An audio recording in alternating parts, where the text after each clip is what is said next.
Vidare tinokuchingamidzai zvekare kune chimwe chirongwa pano paZim Facebook Secrets and Confessions. Tadzoka zvekare nemamwe mamessages.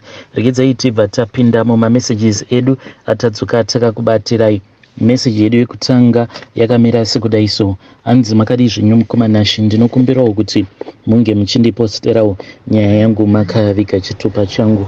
Zvaizvezvi mukoma, I just found out kuti murume wangu pfuma yose iyo yaakangokaruka ava nayo. Let me say kuti murume wangu munhu uya watingangoti he just got rich overnight. Kuti mari dzake idzi dzakabva kupi ainge asingadi kana kumbofunzwa nezvazvo. Zvakaitika mukoma ndezvekuti iye murume ainge asingatombodi kuti inini ndinge ndichiva naye kuno kujoni, but out of nowhere mukoma ndakangouya ndokubva ndatotorwa nemurume. Everything was just suspicious, but kana uri mukadzi wemunhu pane zvimwe zvinongoitika zvekuti unotoshaya kuti ndoramba here kana kuti ndobvuma. Murume wangu akadhonza for about 10 years ari muno mumujoni, kumba ainge asingatumidziri, asingauyi zvekare kumusha. Isu takatombosvika pakuzviudza kuti zvimwe kuda kujoni ikoko vainge vakaurawa kana kuti vainge vatova nemhuri yavo iyo yavainge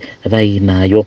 Asi hii mukoma ndakati ndauya kuno handina kana kumbosvika ndichigara mumukuku kana kugara mulocation. Ndakangosvika nekutopinzwa mumanshoni chaiyo kuno kuSenton kuno kwatigere mukoma, zvekutoti it was a shock for me kuti kubviswa kumaruzevha ndichiuya kuzotogara mumanshoni, ndichiuya kuno kumukoma ndakatoita zvokusmaguliwa. But iye murume paakauya kumusha akatouya nendege. Zvakaitika mukoma ndezvekuti ndakangotanga kungofila kuti there is something that is going to happen. Ndaingorota murume wangu, ndichingomurota mazuva acho awo paakazouya kumusha. Saka ndakangoramba ndongomurota zvekuti dzimwe nguva ndaitombomuka pakati pehusiku ndobva ndatanga kuchema because ndaingomurota achingoya kwandiri obva anyangarika. Zvino nerimwe zuva mukoma ndainge ndatodhileya zvangu, ndainge ndiri kumba kweimwe friend yangu tichitoita zvedu nyaya, then ndokubva ndazoti ini vasikana ndava kudzokera kwangu nekuti kunze kwavira uku. Ndakati ndiri munzira ndichifamba kwakangokaruka kwanyuka umwe murume, but nechimiro chake ndakabva ndatoona kutoti munhu uyu ainge ari murume wangu. Ndokubva atouya paya akabva andimbundikira. Ndikati koma svika riniko, koma svika rini? Iye akabva ati tinofanira kuti tinge tichitodzokera zvaizvezvi. Ndikati kokudzokera zvaizvezvi munorevei? Munoreva kuti munhu ane 10 years munongouya mubva matoti tava kufanira kudzokera. Akaramba kutsika pachivanze chake murume wangu, akati iye ainge asingadi kuti ange achionekwa nehama dzake. Akabva anditi iye mukufamba kwaainge achiita kuno kujoni ainge akakudzwa kuti hama dzake pakati pehama dzake pane ainge akaromba naye. Saka iye ainge atongouya kuti ange achizonditora inini nevana. Pakati pausiku mukoma ndakandundurudzwa ini nevana ndokubva taenda uko kunzvimbo kwaainge asiya akapaka motikari. Ndikati motikari iyi ko ndeyaniko? Haiwa mukoma, mhinduro ipapo haina kana kumbogara yabuda. Takazoenda ndokubva tazonomirira rimwe track. Saka mutrack umu mainge muine varume vaviri. Umwe wacho ndiye akabva azoburuka akabva azotora motikari akazodzokera nayo motikari iyi. Zvimwe kuda ndiye ainge ari muridzi wayo motikari. Aiwa, ipapo kusazoziva takabva tapinda mutraka riya, then ndokubva tazouya kuno kuSouth Africa mukoma. But by the time yatakazosvika kuno kuSenton ndega ndaingoti zvimwe kuda murume wangu anoitawo zvechigarden boy, but paakazonditi my wife, this is your house, ndakaita sekunge ndichakolapsa. Hongu vana vakabva vatanga kufara because vakati vachinopinda mumaspare bedroom mavo vakabva vaona kuti umwe neumwe ane TV yake, ane mubhedha wake, and you can just imagine kuti munongozivawo kuti sevana vainge vakangokurirawo munhamo. Saka by the time yavakatanga kurakidzwa marooms vachiudzwa kuti this room you do this in this room, room yakati munoitawo zvakati murume imomo, they were over excited, and zvekare neswimming pool iripo. Inini manje I was full of doubt. Ndikati nai imi munoreva kuti imba iyi makaivakisa gore ripi? Ivo baba vakabva vazondiudza kuti imba iyi vakaivakisa soon after vabva kunogezeswa kugungwa uko kuDurban. Hanzi minyama yose ndokwayakanosara kuDurban. Ikoko pavakadzoka ndobva vakabva vatanga kushandidzana nomumwe murungu uyo akazovapa subcontract kuzonosvika vachizotanga kuita mari ndokubva vazotenga imba iyoyi.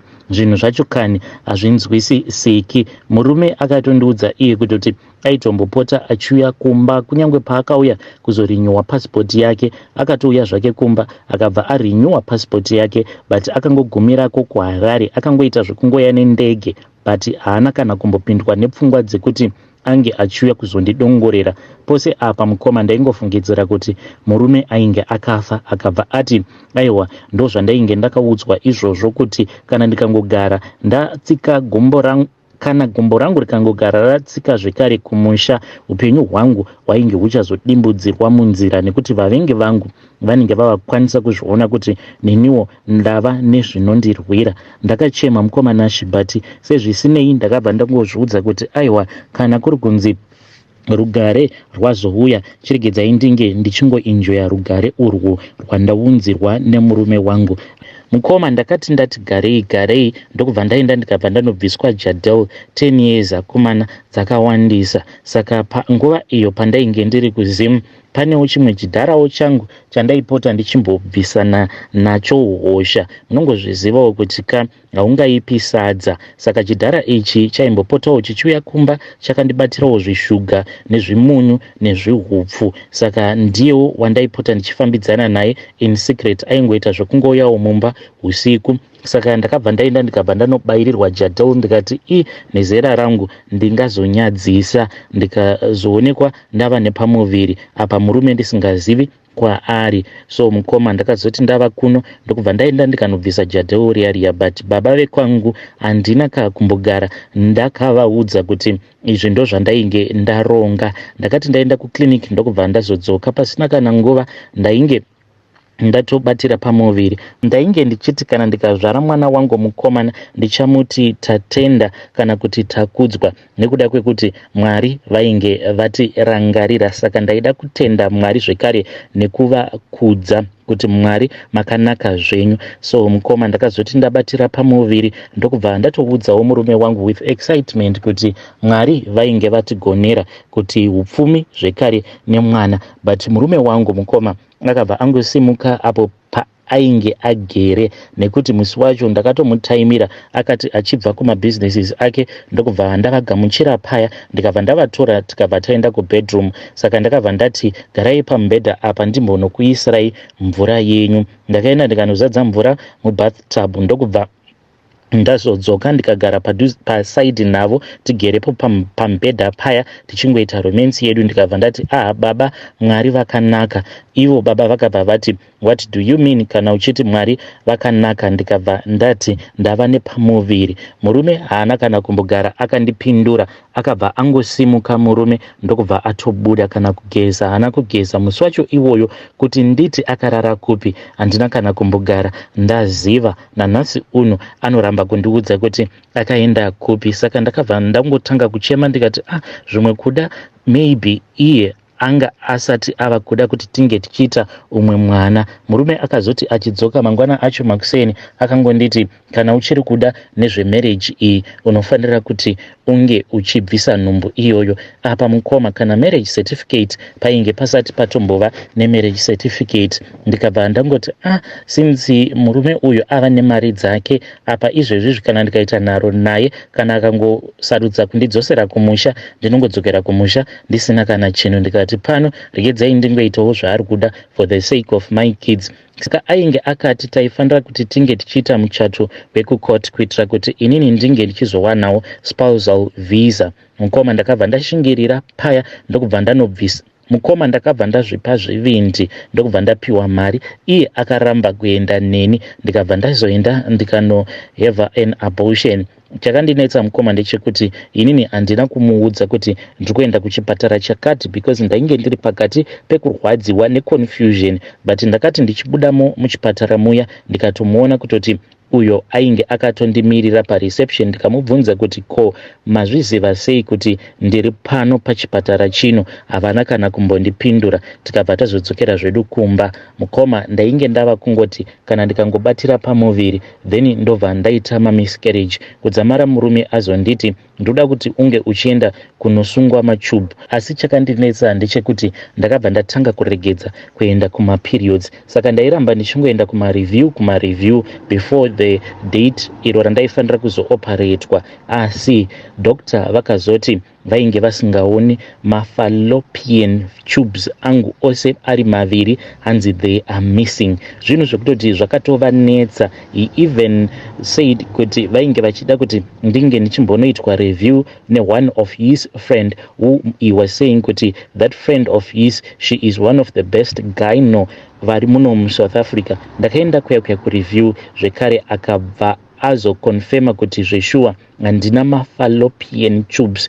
Zvinhu zvakandinetsa kuti ko kana ndisina mafallopian tubes acho ko vana ava vana vangu ava vari vatatu kudaro ndakavaita sei? Mukoma murume, he was never interested about that thing. Kunyange pandakatora flight ndichienda kuCape Town kunoona gyno uyu, ndakaenda ndiri ndoga. Apa pain yandainzwa mukoma, ndainzwa sekunge painge paine munhu ainge ari mudumbu mangu ainge achindicheka nebanga. Ndakasvika kuya mukoma ndikabva ndaudzwa kuti I had no fallopian tubes. Asi mukoma hazvina kugumira ipapo, because the other thing zvakazoitika ndezvekuti ndakabva ndazotoshaya chibereko changu ndakatochishaya zvachose. Nanhasi ndinototadza kutoziva kuti iye murume wangu uyu chibereko changu akandibira seiko naye chibereko changu.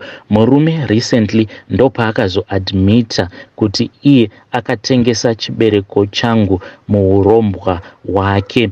Iye akangonditi ndakangoona kuti nhamo yacho yainge yandinyanyira. Ndikaona kuti ndinge ndichidzoka kumba ndisina kana chandiinacho, zvimwe kuda ndinozokunyadzisa. Ndikati saka pamakaona kuti munokwanisa kuzondinyadzisa nekuda kweurombo hwenyu apa magarisa muri muno muJoni, saka makazozvifambisa sei? Chii chakaitika? Makatengesa sei chibereko changu? Murume akaramba kundiudza zvachose, but I feel kuti I deserve to know kuti murume wangu chibereko changu ichi akachitengesa sei. Saka mukoma, ndiyo nyaya yangu iyi yandiinayo, ndiyo confession yangu iyi yandiinayo mukoma Nashi. Zvinogara zvichingondishungurudza day and night kuziva kuti murume wangu akatengesa chibereko changu kuti ange achiita mari dzake. Iye akangonditi enjoy your life. Ndikati ndinoda kudzokera kumusha. Anonditi kudzokera kumusha kunodii nenhamo iriko kumusha? Enjoy your life. Saka I am stuck here in South Africa. Anozama kundifadza, anozama kuenda neni kune dzimwe nzvimbo dzekuti wega unoona kuti these places are really beautiful, but whenever we are on our vacation hapana kana chandinombonzwa, handisisina kana mufaro mukati memwoyo wangu nekuda kweizvi zvandakaitwa nemurume wangu. Vedare ndo message iyo yandakatumidzirwa ichibva kuna vahanzvadzi vedu. Zvakangoma hazvo veduwe, hanzi tinogarako, hanzi kuSenton. Pakaipa, hanzi murume wangu akatengesa chibereko, mafallopian tubes. Hanzi akangonyangarika zvekuti doctor vakazotondirifeya kune best friend yavo yavakaenda the same medical school with, since she is the best gyno muno muSouth Africa, because he was not even sure at what he was looking at. Ndokuenda kuCape Town kuya zvekare mafallopian tubes akanzi they have gone missing in your own body. Akomanaka urombwa huriko. Regedzai tibva taenda panyaya yedu inotevera. Awa ndo anonzi mashura makuna. Hanzi makadii zvenyu mukoma Nashi? Ndinokumbirawo kuti munge muchindiposterawo nyaya yangu makavika chitupa changu. Inini mukoma ndiri mudzimai ana makore 49 ekuberekwa. Ndauyawo pano kuti ndinge ndichizoreurura. Handiziviwo kuti inhau yekuti ndichiriwo mukadzi achiri kunzwa kudawo bonde here kana kutongoti umburu hwandakaita. Zvakaitika kwandiri mukoma ndezvekuti mwana wangu akabvawo mukuchata zvaizvezvi. Saka mwana akati achata iye paakazobatira pamuviri mwana ndokubva azotanga kurwara. Inini saamai ndakabva ndati regedzai ndinge ndichimboenda kunogara nevana. Saka vana vangu ava ivo vane 3 rooms dzavo dzavainadzo but toilet yavo iri panze. Saka ndakabva ndatanga kugara zvangu nevana vangu. So pane rimwe zuva mukoma pandakangomuka ndichinzwa kamudumbu, so ndokubva ndazongoenda kutoilet. Ndakati ndichienda kutoilet ndakabva ndaona kuti door remutoilet rainge risina kunyatsokuvharwa remubathroom. Ndokubva ndavhura. Ndakati ndichivhura ndokubva ndazoona mwanakomana uyu mukwasha wangu ainge akamira, ainge akandifuratira achiita chimhandara maoko uku kune rimwe ruoko ainge akabata foni. Ndikabva ndaona kuti pafoni apa ainge achiona mavidheos ebonde. Ndakangoramba ndakamutarisa.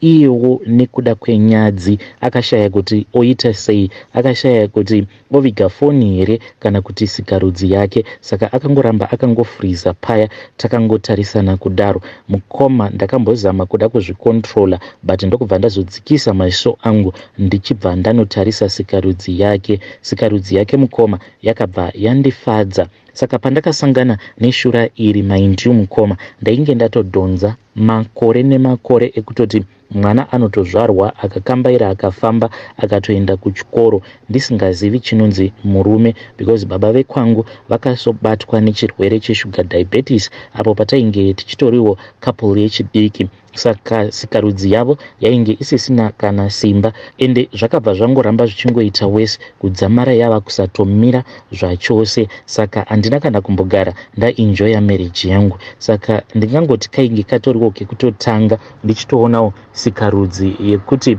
inenge yakatomira kuita simbi yakamira kudaro. Saka ndakangoramba ndakamutarisa mukwasha ndokubva ndazongoti hapana kana problem, hapana kana dambudziko mukwasha, handimuudzi mudzimai wako. Iye akabva ati very sorry mama, very sorry nezvamaona, but ndainge ndatotendeuka zvangu ndokubva ndadzokera mumba ndikamirira kuti ange achidzoka mumba, but ndakaona kuti ainge achinyara. Inini ndakabva ndazobuda panze ndokubva ndaenda zvangu kutoilet, but ndakangomuona chingotenderera neyadhi yose achinyara. Ndakabva ndazotanga kutaura naye paWhatsApp ndikati usanyara zvako mukwasha nekuti mwana wangu handimuudzi, but ndikabva ndati ko why is it iwewe munhu ane mukadzi uchiita chimhandara maoko? Ndokubva anditi nhumbu yavo haidi bonde. Saka inini ndava kunzwawo kuda bonde sezvo ndichangopindawo mumarriage. Ndikabva ndati saka mava nemwedzi mingani musingaiti bonde? Iye akabva ati kubva zvatakabva kuhoneymoon hatina kana kuzombogara taita bonde. Kubva zvavakatanga kurakidza masymptoms ekuti vane nhumbu hatina kana kumbogara takaita bonde. At that time zvainge zvichirevera kuti vainge vatospend about 2.5 months vasina kana kumbogara vaita bonde. Saka iye mukwasha aiwanzokuuya kumba very late achibva kubasa zvekuti wangu mwana anenge atova mubedroom make akarara. Saka inini ndairara musitting room. Zvandaizoita mukoma ndezvekuti ndaiti kana ndikanzwa motikari yake ichipinda pagedhi then ndaibva ndazobatidza torch refoni yangu, malights ndinenge ndakadzima, ndobva ndazopekura machira, ndobva ndasara ndisina kana chandinenge ndakapfeka. Apa ndinenge ndakazhadabura makumbo, ndobva ndanyepedzera sekunge ndinenge ndakarara, but at the same time ndinenge ndakangotegera gumbezi kuitira kuti kana ndikanzwa mwana wangu musikana uyu ava kuvhura door then ndobva ndakasika ndobva ndazvivhara since door ravo remubedroom rainge richiita noise. Saka mwana uyu, mwana wangu mukomana, ndo zvandainge ndava kumuitira. Ndaingoti paya paanenge achipinda mumba aingozongondiwana ndakashama kudaro. Dzimwe nguva ndinenge ndakatoisa ruoko rwangu pasikarudzi yangu ndichiita sekunge ndiri kuhope.